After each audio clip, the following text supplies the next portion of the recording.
Right. Good afternoon. My name is David Thomas. I'm here to talk to you today about Hurricane Katrina and Hurricane Isaac, which obviously just happened August 29th, and the cleanup is happening at the moment.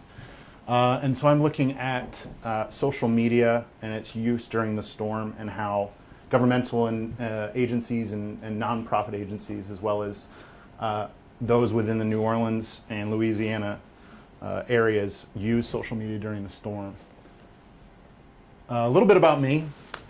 I'm a first-year PhD student. I'm interested in general in humanitarianism, humanitarian aid, and also volunteerism. The reason why this subject's quite close to my heart is I spent a year and a half in New Orleans after Katrina, working with the New Orleans chapter of Habitat for Humanity. And I spent some time out there rebuilding houses and getting involved with the logistics and all the things on the ground that was going on after Hurricane Katrina. After which time I did a master's, and I spent some time doing project management work. I was interested in project management. And more recently I've been interested in sort of reframing volunteering and reframing donations and reframing how people interact with nonprofits. Really, I like to think that service is a journey, but what I'm going to focus on today really is the social media, kind of like report on, like a preliminary view and analysis of what happened after Hurricane Isaac hit New Orleans. Right.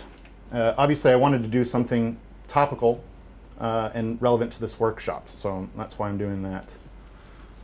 And that's sort of why New Orleans. I was having a bit of a heart tug of war when Isaac came, because New Orleans is very close to my heart. But from a researcher's perspective, I kind of wanted there to be something happening, so that I could have some data and something to actually glean. So it was a very difficult time, as you can imagine. So it kind of provides a unique opportunity as well, because Katrina hit 7 years ago, almost to the day actually. It was August 29th, 2005 that Katrina hit. And since that time, there's been significant improvements to the hurricane protection, the levees and the pumping stations, all the built infrastructure. But there's also been massive changes in the way that we are transmitting information during disasters. And one of the things that New Orleans really, and you'll see in a minute, was supposedly going to be very good at was the social media information dissemination during Isaac. And as you can see, there's a Times-Picayune cartoon there. Isaac is expected to make landfall on Katrina's anniversary with Category 2 winds and Category 5 insult to injury, which I think was just about right. Okay, oh, I've gone out now. And obviously just a reminder of what it was, Katrina, a very difficult time, obviously. It was a Category 3 storm when it hit New Orleans, and this is kind of how people interacted with the story at the time. There were pictures of people on their rooftops, asking for help, and it was all coming through television. That was really the only source of information at the time. And what happened then, quite interestingly, as a result of the perceived failures of government and the agencies involved with the disaster, their failure to actually communicate what was going on after the storm, it degraded some awareness as to what was going on. Agency coordination in terms of logistics and search and rescue operations were greatly impacted and severely in big trouble. So the government was seen to have done very little. And actually, it was at the time a big bonus for Walmart. I don't know if anybody remembers, but Walmart came in and provided water and tools and everything. It was very, very good for Walmart, but not so good for FEMA or George Bush. So kind of what happened, I hope everybody can read this. I didn't realize it was going to be so small, but what happened was people took to the internet, and at the time social media wasn't really in play. So what they took to were a series of forums and blogs and wikis to exchange information and to sort of try and figure out what was going on and how people could help, because everybody wanted to go and help. New Orleans is really kind of a special place in a lot of people's hearts. So the forums, eBay forum, there was a Katrina relief, Craigslist, which I was on after the storm. I was on quite a lot because I had a lot of friends in New Orleans. Craigslist, there was appeals for help, opportunities for volunteers, pets, all kinds of information was going on in Craigslist. NOLA.com became a really important portal. Google Groups. Then there were some databases and blogs and wikis, and this was really how information about the storm and what was going on with the relief effort really happened. So this was Katrina. Now, in the build-up to Isaac, sort of in the news, the news headlines were kind of illustrating that this was the first time really in the United States where crisis informatics was really, this is really interesting stuff was going to happen. So CBS, USA Today, they all said emergency managers are turning to social media ahead of Isaac. Disaster relief groups try tweets, apps to spread the news. Red Cross, Verizon use social, mobile in Isaac. And there are some tweets there. One from Jim Cantor. I don't know if anybody is familiar with the Weather Channel, but Jim Cantor is a guy that likes to get in the face of a storm and just stands there and reports as he's like blowing away, sort of thing. And he says, right now our satellite truck can't punch up through the heavy rain, but we'll update you over the phone for the time being. So you were getting constant updates. So this is the sort of space today. These are all the various ways that people can engage with what was going on with the storm, how they could get information, where they could get help. So there was CNN Facebook group. There were Facebook groups for FEMA and for Louisiana State Police. All kinds of people and organizations were on Facebook. There's the Ushahidi deployment of Isaac on fasterthandisaster.org, which actually, as a result of Isaac not really having the same punch or having any real effect apart from down power lines and trees, wasn't really updated, and actually there was a lot of unverified data on there, so I didn't really want to talk about it too much. And then obviously the Google Crisis Map, which is an excellent resource, which had the path of the hurricane coming out of the Gulf of Mexico towards New Orleans, the projected path. And this one in the corner here shows the storm surge. So the purple is obviously where the 12 plus feet storm surges were, and that's near Plaquemines Parish, Terrebonne Parish, and other parishes that were evacuated just before the storm. And then these are all the Red Cross shelters. And what was going on, and this one also as well, which I've actually downloaded on my phone and was tracking and using, is the Red Cross Hurricane app, which gave me all kinds of up-to-date information on what the track of the storm was and what I needed to do, even though I wasn't in New Orleans, but I pretended I was in New Orleans. And this is how I kind of interacted with Isaac. I was on Twitter. Melissa Harris Perry is a Tulane professor and political correspondent on NBC, and she just purchased a home across the street from her in the sixth ward, which was decrepit for I guess about 10 years. She purchased it, and then Isaac blew it away within a week after she purchased it. And then some of my friends, a brief lull in the storm, so I thought it safe to venture out onto my balcony. So far, the pumps are keeping up. One of my friends who was staying at my place through the storm just texted me that the transformer down the street just blew up. We were so very, very close. And obviously, I don't want to reiterate it too many times. I've done some initial analysis of the Twitter details, because there was a lot of stuff going on Twitter, not so much on Facebook. Facebook was kind of used in that peripheral response way. There were a number of animal shelter groups and LSART, which is the Louisiana State Animal Response Team. What I noticed here was people were placing virtual pet lost pet posters, and instead of on telephone poles, it was on Facebook. And there were dozens of examples of people posting their pictures of their dogs and then being reunited with them after the storm, which I thought was really, really quite cute. So this is an example of a boxer named Dude who was found in an abandoned warehouse a couple of miles away from their house. So they're saying here, thank the Lord for this this page. As a result of me sharing this picture, I've been reunited with my dude. I thought was really quite nice. And then Twitter, which was kind of the meaty stuff. This is how the government and the relief organizations were sort of communicating with the general public. NOLA Ready was the official emergency preparedness Twitter handle for the city of New Orleans for the storm. Mitch Landrieu is the mayor of New Orleans, Governor Bobby Jindal, the governor of Louisiana, and then of course FEMA. So what I did here is I used a tool called Leximancer, which I'm not sure how many of you are aware of. It's sort of a quick and dirty textual analysis tool. It sort of identifies themes. It goes beyond count and sort of provides some relevant concepts. And what I've done here is I've just taken tweets. Sort of the Twitterverse started really taking off on Isaac on the 27th. So I've taken tweets from the 27th for each of those personas. And you can see there were the number of tweets since the 27th of August with the NOLA Ready,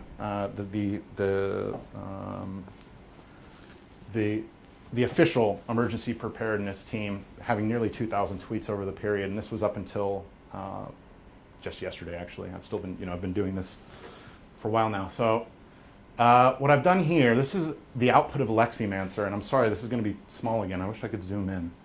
But what I kind of want to actually get a little bit of interaction from you guys. What do you see really as the kind of information that these individual groups you imagine they would be sharing with New Orleans after the disaster? Does anybody have any thoughts? So this is the official emergency preparedness Twitter, the mayor, the governor, and the federal emergency management agency.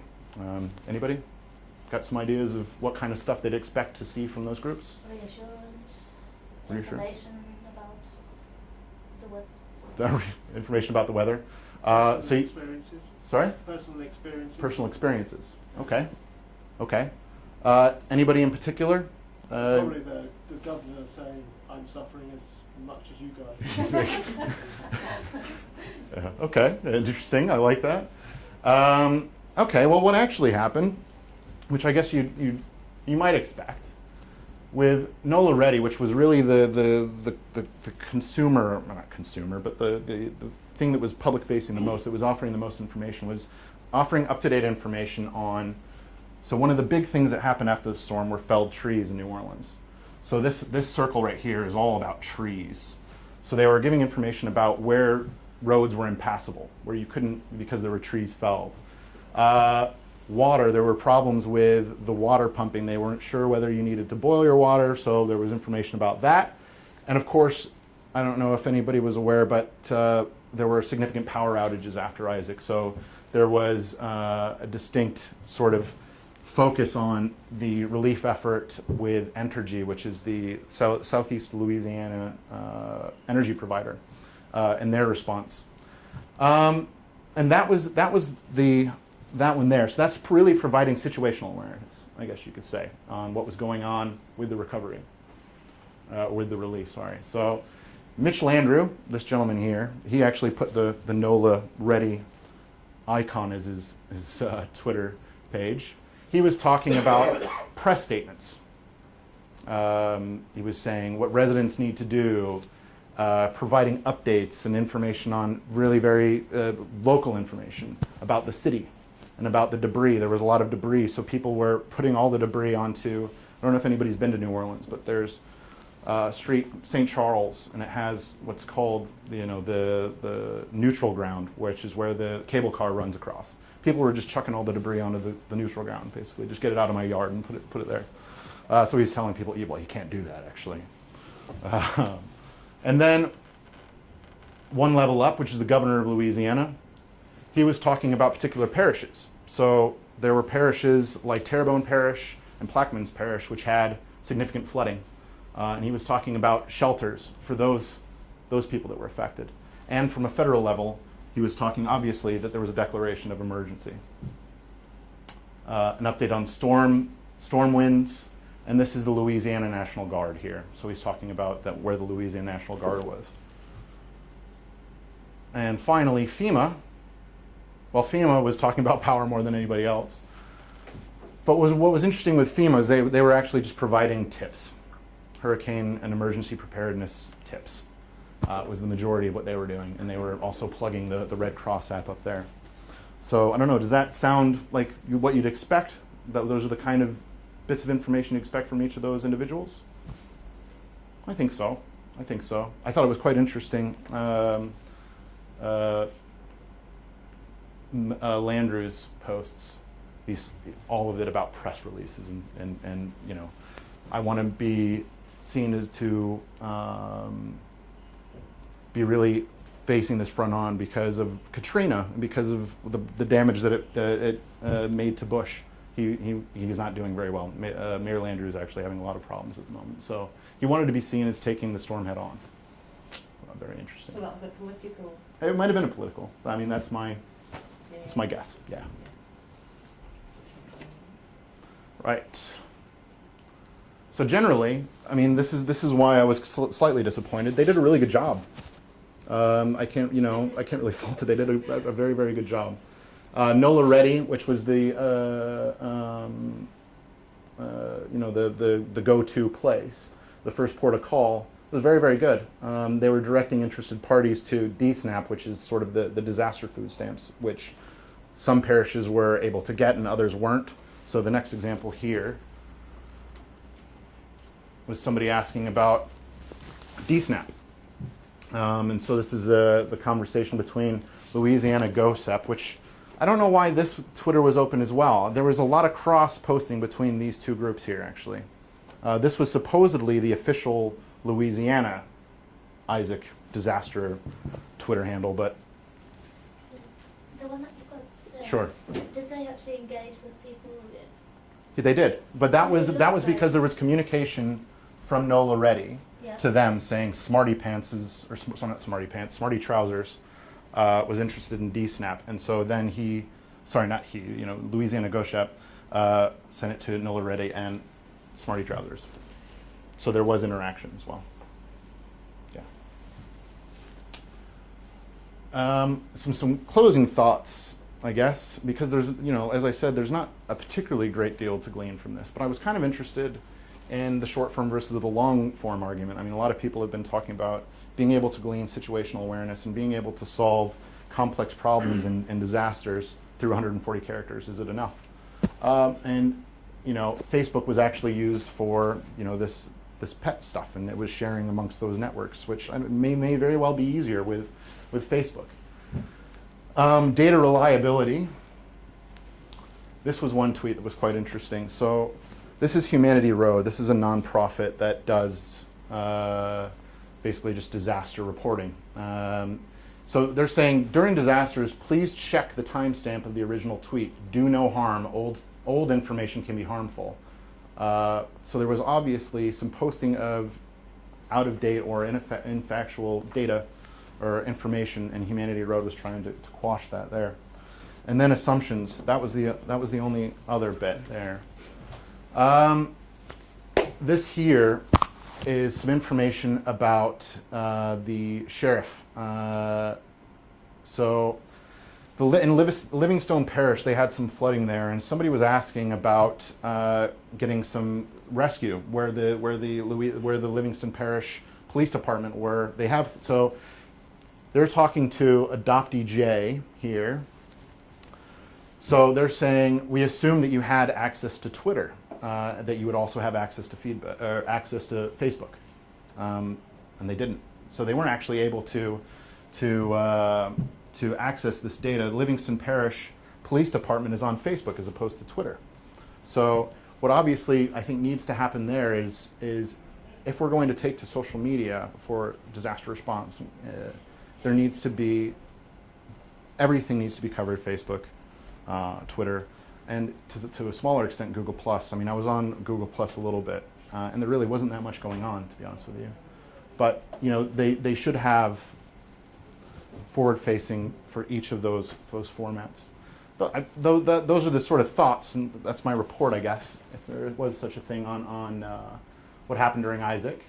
And that's me. I actually have to go over to my thank you. And that's really tiny. It obviously wasn't right. Let's do it. Here we go. Thanks. Thanks very much.